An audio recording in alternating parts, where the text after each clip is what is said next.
Bem, amigos, bom dia a todos. Espero que todos estejam bem e com um minuto de sossego para adiantarmos um pouco mais essa reflexão sobre as fontes filosóficas.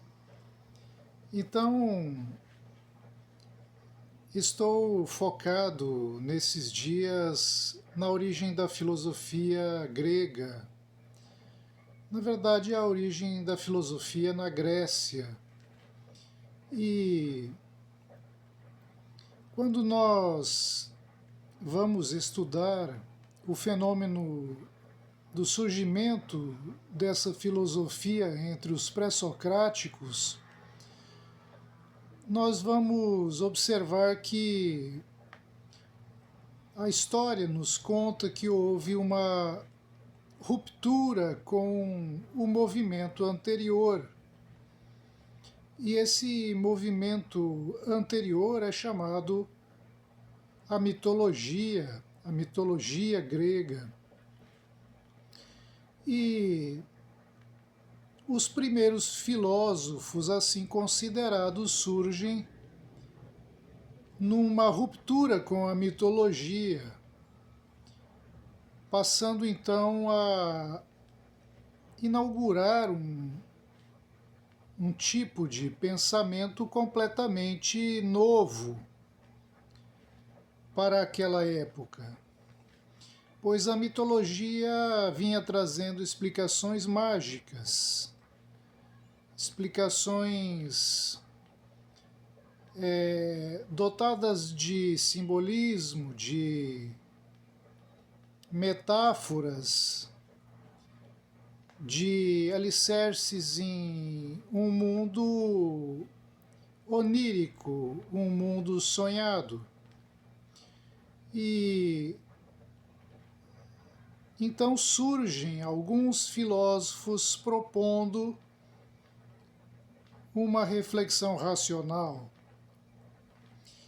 E essa racionalidade que surge promove então a ruptura com o movimento anterior. Por isso, nós observamos que a filosofia só aparece num movimento de ruptura. Por isso, tenho considerado que a filosofia é uma atividade revolucionária por natureza, pois eu me baseio nos dados históricos. E se eu vejo uma disciplina que nasceu de uma ruptura, um sistema anterior, eu vejo a inauguração de uma forma de pensar desde um ponto zero. E isso marcou profundamente a minha forma de entender a filosofia. E eu tenho de ser abrangente ao perceber que esse ponto de ruptura não pode ser artificializado.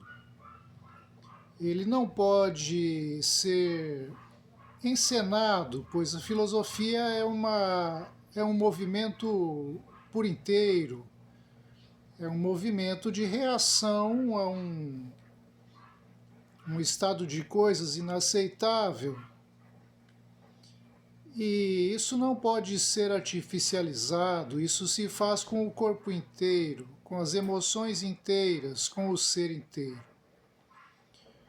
Portanto, para entendermos de fato e conseguirmos produzir a suspensão de juízo que leva à formulação de uma nova forma de pensar, nós temos de estar envolvidos profundamente numa situação que nos toque a cada um.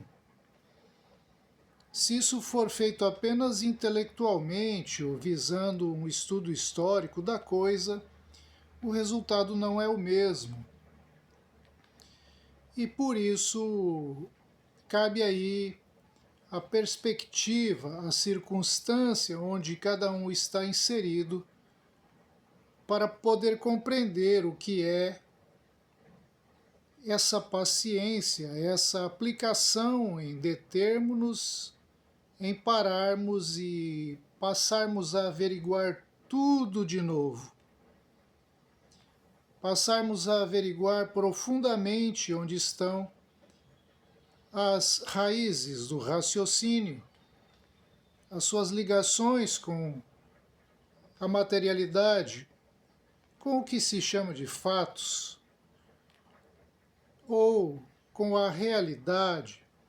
Qual é a ligação do pensamento com a realidade? Como é possível renovarmos essa ligação? Como é possível a termos na ordem do dia? Como é possível termos certeza de que estamos pensando de acordo com a realidade e não apenas num devaneio?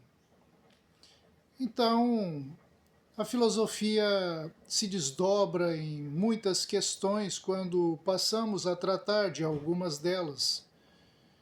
E só posso tocar e comentar conforme me lembro e consigo me concentrar nisso que hoje para mim é mais um artigo de lembrança do que do exercício mesmo, mas ainda estão vívidas essas lembranças e aos poucos comentarei alguns pontos que considero importante nessa noção de pararmos e começarmos a pensar de novo,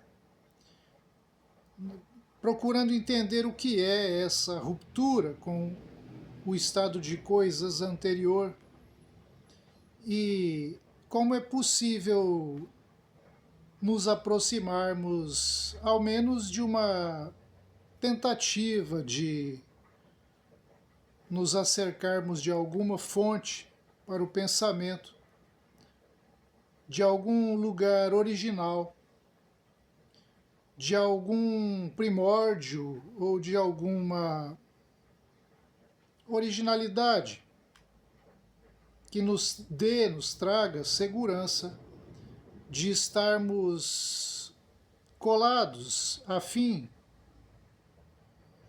entendidos com a realidade e não apenas num devaneio mental descolado e separado da realidade. Essa união com a realidade é querida pela filosofia. Esse respeito à realidade é observado pela filosofia. E talvez essa postura de união e de respeito à realidade seja um lugar inaugural de onde podemos começar a pensar um pensamento reflexivo. Agradeço a todos, deixem os comentários, enviem o vídeo aos seus amigos e amigas. Até a próxima oportunidade e seguimos com o canal.